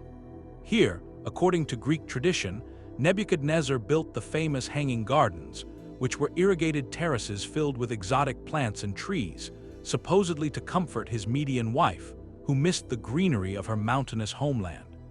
While archaeological evidence for these gardens has not been found, the very fact that they became one of the 7 wonders of the ancient world shows Babylon's powerful hold on the imagination of later civilizations. The annual New Year's festival, Akidu, was the pinnacle of Babylonian religious and political theater. During this 11-day celebration, the creation epic Enuma Elish was recited, telling the story of Marduk's victory over primordial chaos and the establishment of cosmic order. The king played a central ritual role, symbolically placing his earthly authority under divine power in a dramatic ceremony. The high priest would strike the king's face and force him to kneel before Marduk's statue, a ritual humiliation that showed that even the most powerful earthly ruler served at the pleasure of the gods. Beyond the capital, Nebuchadnezzar carried out extensive infrastructure projects throughout his kingdom. Irrigation systems were expanded and repaired, increasing agricultural productivity. Temples in ancient religious centers like Ur and Sippar were restored. Trade routes were secured with military outposts and way stations. The overall effect was a revitalization of Mesopotamian economic and cultural life after the disruptions of the later Assyrian period. Intellectually, the Neo-Babylonian period saw significant achievements, especially in astronomy. Court scholars refined observational techniques developed over previous centuries, creating increasingly accurate methods for predicting celestial events. The main reason was still religious, to understand divine intentions through celestial omens. However, the mathematical sophistication involved laid the foundations for later scientific astronomy. Literary culture also flourished, with scribal schools preserving ancient texts while creating new compositions. The Babylonian creation epic reached its final form during this period, combining older traditions into a coherent theological statement about divine kingship and cosmic order. Historical texts recorded royal achievements, while practical manuals passed on specialized knowledge in fields ranging from medicine to engineering. Extensive administrative records show a picture of a complex economic system that combined state-managed resources with private enterprise. Temple and palace organizations controlled vast agricultural estates, workshops, and trade operations. At the same time, private families ran independent businesses, with some growing into powerful banking houses that financed commercial ventures and agricultural development through sophisticated credit systems. Nebuchadnezzar's death in 562 BC revealed a hidden weakness in the seemingly mighty empire: the lack of institutional structures to manage succession and maintain stability beyond the life of a dominant leader. His son, Marduk, evil Merodach in biblical sources, ruled briefly before being overthrown by Neriglissar, a military officer who had married into the royal family. After Neriglissar's short reign, his young son was quickly deposed in favor of Nabonidus, whose connection to the royal family is unclear. This unusual figure would become the last native ruler of independent Babylon, and his final years in power were marked by policies that created increasing internal opposition. Nabonidus showed special devotion to Sin, the moon god, elevating this deity's status in ways that upset the powerful priests of Marduk, who had enjoyed top status under previous rulers. Even more controversially, Nabonidus spent 10 years of his 17-year reign in the Arabian oasis of Tama, leaving his son Belshazzar as regent in Babylon. The reasons for this extraordinary absence from the capital are still debated. Perhaps commercial interests, religious motivations, or health concerns were involved. Whatever the explanation, this unprecedented arrangement weakened central authority and alienated key groups within Babylonian society. The priests of Marduk, aristocratic families, and urban elites grew increasingly unhappy with what they saw as religious deviation and neglect of traditional ceremonies. Meanwhile, a new power was rising beyond the empire's eastern borders. The Persians, led by Cyrus II, later called the Great, had been consolidating control over the Iranian plateau. They overthrew their former Median overlords and created a formidable new kingdom. In 539 BC, Persian forces approached Babylon after defeating its outlying garrisons. The biblical account of the city's fall, featuring the famous writing on the wall interpreted by the prophet Daniel, suggests a night of feasting and revelry that was interrupted by an enemy invasion. Archaeological and contemporary Persian sources tell a different story. Babylon surrendered with little resistance, and Cyrus entered the city as a respectful liberator rather than a destructive conqueror. His famous cylinder inscription, discovered by modern archaeologists, portrays him as chosen by Marduk to restore proper worship and just governance after Nabonidus's alleged neglect. Whether through divine will or political calculation, this relatively peaceful transition preserved Babylon's physical splendor while ending its political independence. The Neo-Babylonian Empire became a wealthy province within the even larger Persian Empire, which would establish new models for multicultural governance. Thus ended the final chapter of truly independent Mesopotamian civilization. Although Babylon would continue to be an important administrative center for centuries under Persian, Greek, and Parthian rule, its indigenous political traditions had come to an end. The legacy of this brief but brilliant Neo-Babylonian Renaissance would endure, however, not only in archaeological remains, but also in cultural memory. From biblical narratives of exile and prophetic visions to Greek historical accounts, from the wonders of the ancient world to the symbolic power of Babylon in art and literature across millennia. The year 539 BC was a major turning point in Mesopotamian history. After 3,000 years of native rule, with occasional outside invasions, the region between the rivers would now become part of a vast, multicultural empire centered outside its traditional borders. This change began not with violent destruction, but with a remarkably peaceful handover of power that preserved Babylon's physical magnificence while forever changing its political status. The person responsible for this historic change was Cyrus II of Persia, later called the Great, a ruler whose origins seemed far from promising for world-changing impact. The Persians had long been a collection of semi-nomadic tribes in the southern Zagros Mountains and the Iranian Plateau, subordinate to more powerful neighbors. Under the leadership of Cyrus's ancestors, the Achaemenid clan had established a small kingdom centered on Anshan in southwestern Iran, nominally under Median rule. Cyrus's rise to power began with his overthrow of the Median Empire around 550 BC. According to the Greek historian Herodotus, Cyrus was raised in secret after his maternal grandfather, the Median king Astyages, had a dream that his grandson would overthrow him.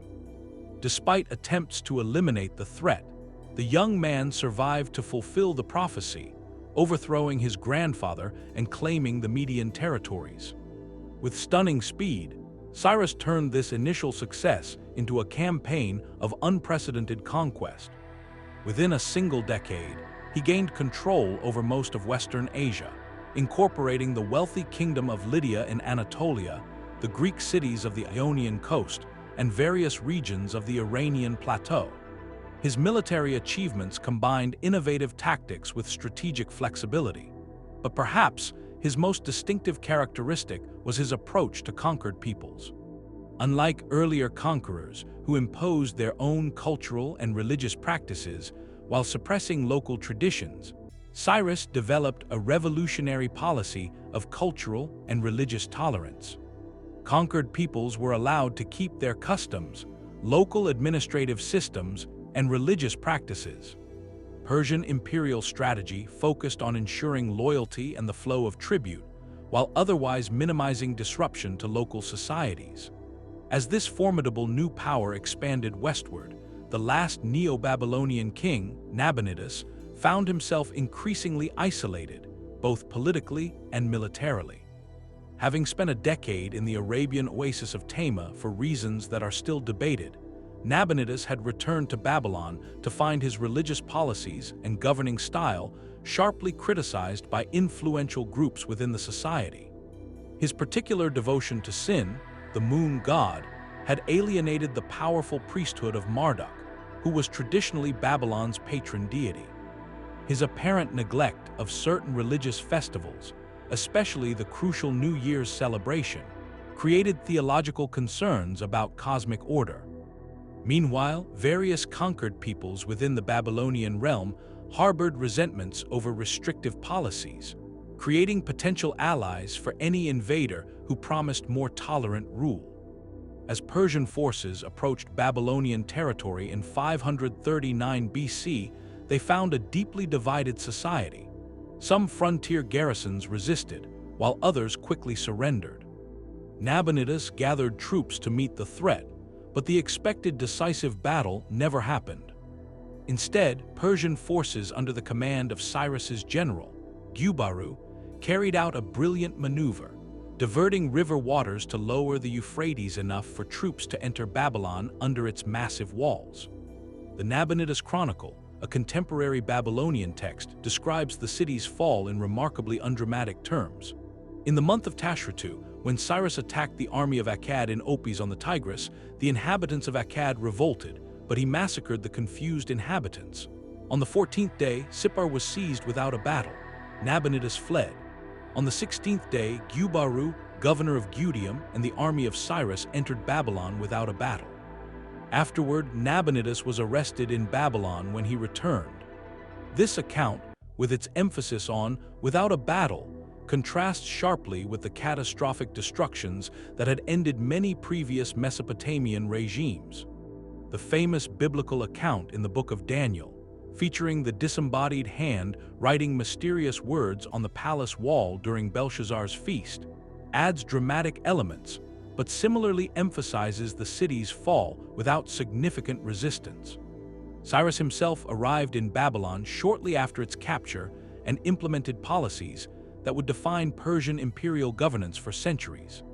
Instead of positioning himself as a foreign conqueror, he claimed the traditional Babylonian royal titles and portrayed himself as the legitimate successor to the ancient throne, chosen by Marduk to restore proper religious observance and just rule after Nabonidus's alleged failures. The Cyrus cylinder, a clay barrel inscribed with the official Persian version of these events, represents one of history's earliest declarations of human rights policies. In this remarkable document, Cyrus describes his peaceful entry into Babylon, his concern for the city's well-being, and most significantly, his policy of allowing displaced peoples to return to their homelands and rebuild their religious institutions. This last policy had particular significance for the Jewish community. The biblical books of Ezra and Chronicles record that Cyrus issued a decree specifically allowing the Jewish exiles in Babylon to return to Jerusalem and rebuild their temple, with expenses paid from the royal treasury. While only a portion of the exiles chose to return, this policy established Cyrus as a divinely appointed liberator in Jewish tradition, with the prophet Isaiah even referring to him as God's anointed one or Messiah. For Babylon itself, the Persian conquest marked the beginning of a new status. It was no longer an imperial capital, but a wealthy provincial center within a far larger political entity. The city kept its splendor, religious importance, and economic vitality. Its administrative systems and scribal traditions continued, now serving Persian imperial needs. Many Babylonian elites found places within the new imperial administration, applying their skills in service to their new overlords. The Persian Empire, created by Cyrus and expanded by his successors, represented a new model of imperial organization. It was divided into provinces called satrapies, each under a governor or satrap, typically from the Persian nobility. The empire balanced central control with local autonomy. A common imperial administrative language, Aramaic, standardized coinage, and an impressive road network facilitated governance across vast distances. Religious policy remained true to Cyrus's original approach. Local cults and practices continued without interference, while the Persian rulers participated in traditional ceremonies when visiting major centers like Babylon. The Achaemenid kings themselves practiced Zoroastrianism, an Iranian faith emphasizing the cosmic struggle between truth and falsehood, but they did not impose this religion on their subject peoples. Under Persian rule, Mesopotamia experienced generally stable governance for 2 centuries. The region's agricultural productivity and commercial wealth made it one of the most valuable provinces of the empire. Babylonian astronomical knowledge, administrative expertise, and cultural traditions influenced Persian imperial practices. Meanwhile, Persian military protection and inclusion in an empire stretching from the Indus to the Mediterranean created new opportunities for merchants and officials. Occasional rebellions did occur, particularly during succession disputes within the Achaemenid dynasty. Babylon revolted twice during the troubled accession of Darius, around 522 BC, and again after the death of Xerxes in 465 BC. These uprisings were suppressed with varying degrees of severity, but never led to the wholesale destruction that had characterized the Assyrian response to rebellion. The Achaemenid dynasty ruled Mesopotamia until 331 BC, when Alexander the Great defeated the last Persian king, Darius III, and claimed the vast empire for himself. With his victory, Hellenistic culture would be introduced to the ancient land between the rivers, beginning yet another chapter in its long history. But the pivotal moment in this transition had come 2 centuries earlier, when Cyrus the Great entered Babylon and established a new paradigm of multicultural empire that would influence political thinking for millennia to come. The Persian conquest marked the definitive end of truly independent Mesopotamian political systems, but paradoxically, it ensured the preservation and transmission of Mesopotamian cultural achievements by incorporating, rather than destroying, local traditions.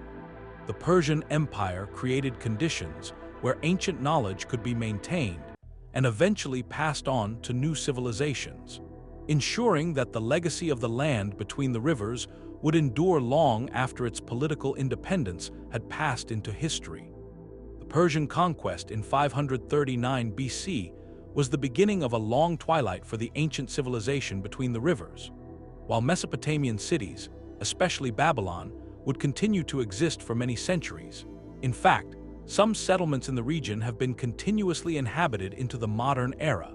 The distinctive cultural tradition that had developed over 3 millennia underwent a gradual transformation under successive waves of foreign rule. The Persian period, from 539 to 331 BC, treated Mesopotamian traditions with considerable respect. Achaemenid kings took part in traditional Babylonian religious ceremonies when they visited the city, maintained the ancient temples, and included local elites in their administrative systems. Babylonian astronomical knowledge, with its sophisticated mathematical foundations, influenced Persian understanding of the cosmos. Cultural continuity remained strong during these 2 centuries, even though political independence had been lost.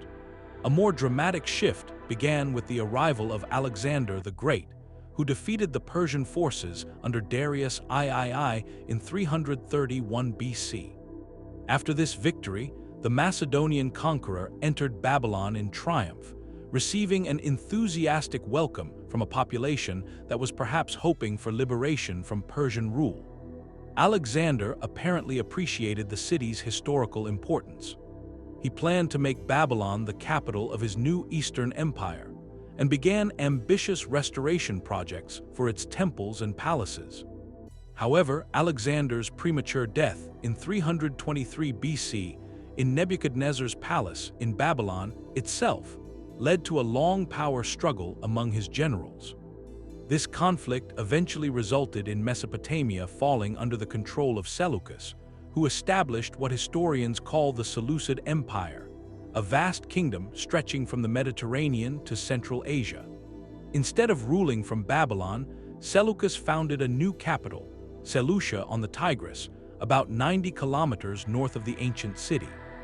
This new Greek-style city, with its grid-planned streets, theaters, gymnasiums, and administrative centers, was a deliberate attempt to implant Hellenistic culture in the heart of the ancient land. Many residents of Babylon gradually moved to the new city, drawn by economic opportunities and tax incentives, which began a slow decline in the ancient capital's population and importance. Under Seleucid rule, a complex cultural fusion began to develop. Greek became the language of administration, and Greek architectural styles, artistic conventions, and religious practices were introduced throughout the region. At the same time, traditional Mesopotamian temples continued to operate. Cuneiform writing persisted for religious and astronomical texts, and ancient literary works were still copied and studied in specialized scribal centers. This Greco-Mesopotamian synthesis is particularly clear in the intellectual developments of the period. Babylonian astronomical traditions, with their focus on mathematical prediction of celestial movements, influenced Greek theoretical models of the cosmos. At the same time, Greek philosophical approaches affected how Babylonian scholars interpreted their ancient traditions. Berossus, a Babylonian priest, wrote a Greek-language history of his homeland for the Seleucid ruler Antiochus I, translating Mesopotamian traditions into forms that a Hellenistic audience could understand. The Hellenistic era in Mesopotamia also saw gradual religious transformations. Traditional temple cults continued, but with less state support compared to previous eras. Greek deities were sometimes identified with Mesopotamian counterparts, Zeus with Marduk, Apollo with Nabu, Artemis with Ishtar, creating syncretic worship patterns.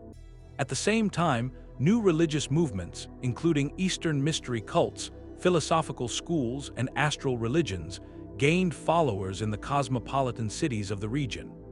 Political control shifted again in the late Seleucid period, as power changed hands once more during the later Seleucid time, as the empire grew weaker from fights within the ruling family and threats from outside. The Parthians, an Iranian group from Central Asia, slowly moved west, taking over the eastern parts of the Seleucid kingdom and finally capturing Mesopotamia around 141 BC. When they came, it was another step in the way the area was changing. The Parthian time showed a partial comeback of Eastern cultural ways after the Greek period, although Greek was still an important language for government and culture. The Aramaic language became more widely used, and Iranian cultural features were seen more often in art and the ideas of the kings.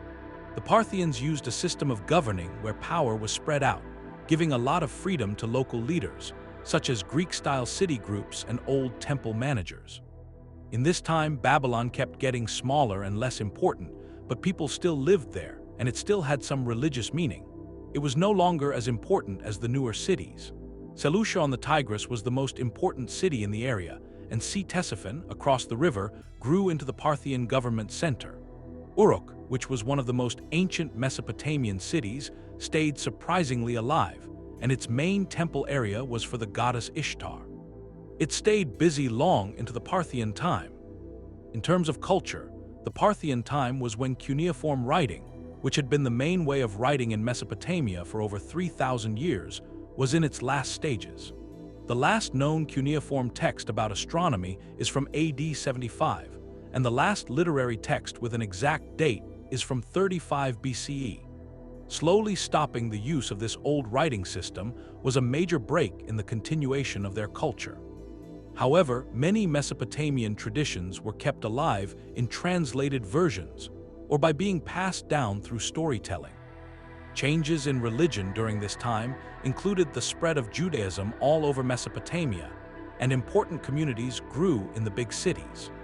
The Jewish community in Babylon, which came from the people who stayed behind after the Persians allowed a return to Jerusalem, became more and more important in Jewish religious ideas. The start of what would later become the Babylonian Talmud, a huge collection of discussions by rabbis about Jewish law and morals, began to form during these hundreds of years. The last big change in empires happened when the Sasanian Persians defeated the Parthians in AD 224, creating a more powerful and centrally controlled Iranian state. Under Sasanian rule from AD 224 to 651 in Mesopotamia, the religion of Zoroastrianism got a lot of support from the government, which sometimes put pressure on other religious groups. The government systems became more layered, with the people being forced to pay more taxes and do more work. Ctesiphon became one of the world's biggest cities during this time and was the winter capital of the Sasanian Empire. Its famous palace, with its huge arched hall, was a wonder of building that would later influence Islamic building styles. Hundreds of years later, other Mesopotamian cities still existed, but they were often smaller than they had been in the past. The culture during these last hundreds of years before Islam came to Mesopotamia was incredibly varied. Mandeans followed their special religion with baptisms in the southern swampy areas. Missionaries of the Manichaean faith spread their belief in two gods from their centers in Mesopotamia. Eastern Christianity set up important centers, with the Church of the East, which outsiders often called Nestorian, creating its own special religious ideas and groups of missionaries that went as far as China. Jewish communities of scholars in Mesopotamia created the Babylonian Talmud, which was finished around AD 500 and would become the most important collection of laws and morals in Rabbinic Judaism. At the same time, in the shrinking temples, the last priests who kept the old Mesopotamian religious customs went on with their practices in growing isolation, with fewer of them in each new generation. This varied religious scene was changed again by the Arab Islamic takeovers in the 630s and 640s. After beating the Sasanian armies in the Big Battle of Qadisiyah in 636, Arab forces took control of Mesopotamia, which would become the center of the Abbasid Caliphate when Baghdad was started in 762. This new center of the empire was built only 30 kilometers from the ruins of old cities, which was a common pattern of new capital cities being built near the ruins of the ones before them. Under Islamic control, the area, which was now more and more called Iraq, from the Persian word for the lowlands, had a cultural revival, but it was in a completely new tradition. The old gods of Sumer and Akkad were mostly forgotten. Cuneiform writing was no longer used, and the ziggurats and temples had fallen into ruins or were rebuilt as mosques and palaces. But quiet connections still existed underneath these big changes. The knowledge of astronomy and math that grew over thousands of years in Mesopotamia had an effect on early Islamic science. Farming methods that had been improved since the Sumerian times kept supporting farming, and ways of governing and ideas about empires were passed down through the different empires. They helped shape Islamic government. Many folk beliefs, story ideas, and cultural habits continued in changed forms. People forgot where they came from, but their effect remained. It is impossible to say exactly when the cultural traditions that were clearly Mesopotamian finally disappeared. Like a river that flows into swamps, the special civilization that had started in Eridu and Uruk in the 4th millennium BC slowly spread out its waters, mixing with many other streams to help new cultures grow. Parts of Mesopotamia's heritage stayed in Jewish communities, and knowledge of astronomy was kept in farming practices and in many unseen influences on the civilizations that came later. Modern archaeological digs that started in the 19th century slowly uncovered the forgotten greatness of ancient Mesopotamia. Cuneiform writing was figured out, ziggurats were dug up, and royal palaces were discovered under hundreds of years of built-up dirt. Realizing that this area was where the world's first cities, earliest writing, and first law codes came from changed how people understood where they came from. Today, the physical remains of ancient Mesopotamia are still part of the land in modern Iraq and Syria. They can be found in archaeological sites, museum collections, and in the genes and culture of the people who live there now. But maybe the most important legacy is in the basic ideas that shaped the civilizations that came after. These ideas include how to organize cities, how to use writing to keep records and create stories, how to write down laws, how to do math and astronomy, and how to create complex religious systems to explain people's place in the universe. So the story of ancient Mesopotamia does not end with a big finish, but with a slow change and spreading of its influence, or a change from a direct cultural connection to a more indirect legacy, from a living tradition to a rediscovered memory. This pattern shows the basic way human civilization works, not as separate chapters with clear starts and finishes, but as a continuous flow of influence and change, with each generation building on, changing, and sometimes finding again the accomplishments of the people who came before them. As our trip through the long story of Mesopotamia comes to an end, we can now look back and think about the amazing legacy this civilization gave to the development of people.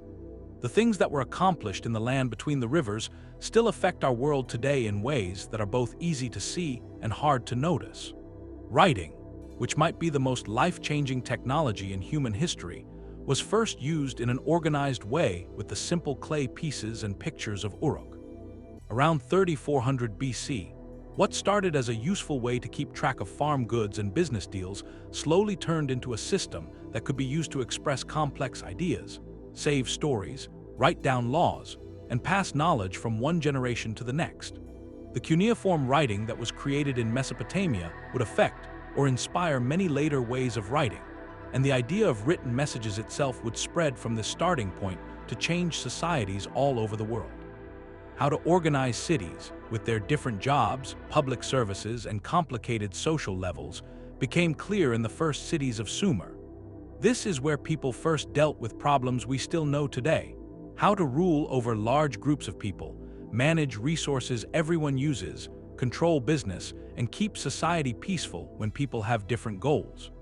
The answers they found in these first cities, from city councils to written laws, from tax systems to religious groups as social supports, set up patterns that would be changed and used by many societies that came later. Math and astronomy, which were first driven by the practical needs of measuring land, planning buildings, and making calendars, became very advanced in the scholarly traditions of Mesopotamia. The The system based on the number 60, which was created by Sumerian leaders, still affects how we measure time and angles, even in our digital world.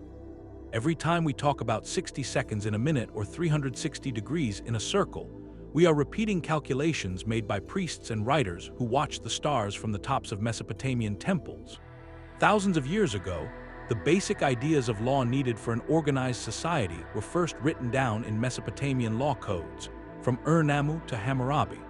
These sets of laws set up ideas of justice and ways to solve arguments. They also set rules for business deals and protections for different social groups. Even though they were often tough by today's standards, these codes were a huge step forward. The idea was that the law should be known to everyone, used in the same way every time, and come from something more than just what the ruler wanted at that moment. This idea of having a set law instead of a ruler's random power is the basis of all modern legal systems. The religious and mythical ideas that came from Mesopotamia affected later religious thinking all over the Middle East and other places. The story of the Great Flood in the Epic of Gilgamesh is very similar to later stories in the Bible. Ideas about divine justice, the order of the universe versus chaos, and people's connection to powerful forces were written about in Mesopotamian religious texts, and these ideas would be seen again in later religions, including parts of religious practice from the levels of priests to cleaning ceremonies, from holy buildings to thinking about God. They show an influence that can be traced back to Mesopotamia. New technologies from this ancient land changed everyday life and what was possible for the economy. Irrigation systems created by Sumerian farmers let farming do well in dry places, which greatly increased the amount of food that could be grown. The potter's wheel completely changed how pottery was made. Improvements in working with metal went from simple copper tools to advanced bronze mixes. Vehicles with wheels changed how things could be moved. Making glass, making cloth, and many other skills became so good that they would affect later civilized actions on many continents. Different ways of organizing government, from city-states to large empires, were first tried out between the Tigris and Euphrates, but the conflicts between local freedom and central power, between old ways and efficient government, between different groups of people, and a single government for all, were all big political problems that Mesopotamian rulers from Sargon to Nebuchadnezzar had to deal with. Their attempts at governing, both the ones that worked and the ones that did not, gave examples and warnings for later political systems all over the ancient world. Styles of writing that looked at basic human questions appeared in the world's first known creative writings. The Epic of Gilgamesh deals with death, friendship, and the search for purpose when faced with the fact that everyone must die. Wise writings gave thoughts on fairness and pain that are similar to later works like the biblical book of Job. Creation stories looked at people's place in the universe, and love poems, songs for kings, collections of sayings, and funny stories were all written in cuneiform, setting up storytelling and poetry traditions that would affect later literature. Maybe most importantly, Mesopotamia showed that people could achieve things by building on what came before, the ability to add to the discoveries of past generations, to save and pass on knowledge, to change old ways for new situations, and to create organizations that last longer than any single person. This basic part of human civilization, our ability to build on what others have done, was first shown for a long time in the continuous culture between the rivers. When we follow these influences, we have to admit that the way culture is passed on and develops in different places at the same time is complicated. Some new ideas from Mesopotamia directly affected later societies through recorded meetings and purposeful choices to use them. Others might be separate answers to problems all people face, with similarities that show common problems instead of a direct influence. In many situations, Mesopotamian ways of doing things got to later societies through many different go-betweens and were changed through many cultural translations. The connection between ancient Mesopotamia and today's society is like a huge river with many smaller rivers and streams. Some streams keep a direct link, while others split and come back together through complicated systems. Some seem to disappear underground, only to pop up again in surprising places. The waters that first came together on the flat lands of the Tigris and Euphrates have since mixed with many other streams. But they are still part of the big flow of human civilization that goes on today, as modern people living in a world made by electricity, digital communication, and space travel. We could easily say these old accomplishments are simple or not important. But the basic problems of being human, making food systems that last, creating fair societies, figuring out our place in the universe, showing our hopes and fears through art, and thinking about our own death, are still as important today as they were for the people who lived in Uruk or Babylon. The story of Mesopotamia reminds us that civilization is not something you own, but something that is always happening, not a finished accomplishment, but a project that is still going on. It started long before any of us existed, and will keep going long after we are gone. We have received traditions, new ideas, and wisdom that have built up over thousands of years, with beginnings that go back to those first farmers who lived by the ancient rivers and started the great human experiment of making something bigger and longer lasting than a single person's life. As we finish our trip through the story of ancient Mesopotamia, we can see how these faraway ancestors, even with the huge amount of time between us, dealt with problems that we can understand today. In their successes and mistakes, their smarts and their lack of vision, their bravery and their meanness, we can see parts of ourselves, which reminds us that even though the ways of civilization have changed a lot over thousands of years, the basic human feelings of love and fear, wonder and doubt, making things and breaking things have stayed surprisingly the same. The legacy of Mesopotamia continues in our minutes and hours, in our written words, in our cities and laws, in our religious ideas and scientific questions, and in our ongoing work to find meaning and make beautiful things in a world that, like the surprising floods of the ancient rivers, is forever changing and always difficult.